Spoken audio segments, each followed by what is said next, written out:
Resulullah hati dünya şek veda.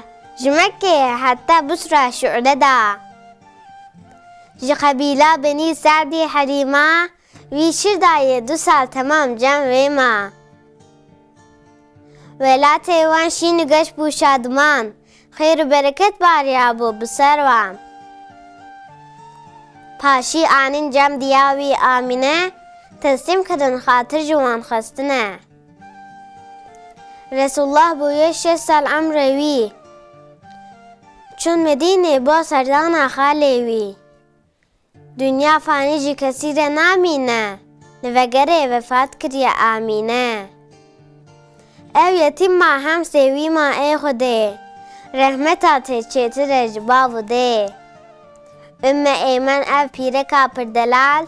Lê bû Xwedî wek diya wî ma husab.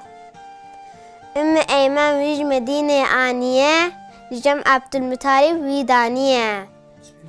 Bi hesreta Abdullahê pirciwan. Cêhez dikir şev û roja bi dil û can. 2 sal çûne kalkê wî jî vefat kir. Ebu Talib apê wî ew Xwedî kir. Ji Mekke hê karwanê Qurêşiya. Ber bi Şamê hereket kir meşiya.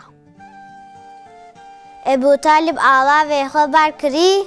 Hebîbullah stûxwa re dagirî. Girî şevtek li ser dilê wî danî. Ebu Talib wî jî bi xwe hilanî. Ev zarok bû 12 sal umrê wî. Nav karwanê ticaretê bû rê wî. Karvan meşî rê pir dûre bi mihnet. Li Busrayê bazirgan kir îsrahet. Ji dêra xwe behîra wan dibîne. Wan temama bi mêvanî diezibîne. Qurêşî tev cem behîra bûn mêvan. Wî dipirsî ji Ebu Talib piştînan. Behîra got ma ev lawik çî te ye?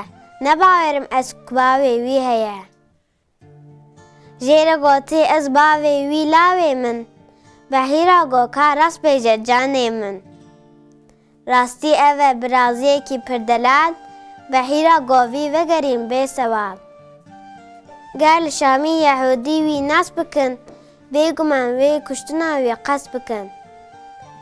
Ebu Talib bi zû vegeriya ket heyra. Xist serê xwe wî şîreta Behîra. Ey Behîra ey rahibê civaknas. Minnetdarim ji bona te heqşînas. Behîra yê çi hêjayê pirdelal. Wî bi rehmetê yad bikin her wext û hal. Ger dixwazin hûn ji agir bin berat. Ji can dil hûn bibêjin esselat.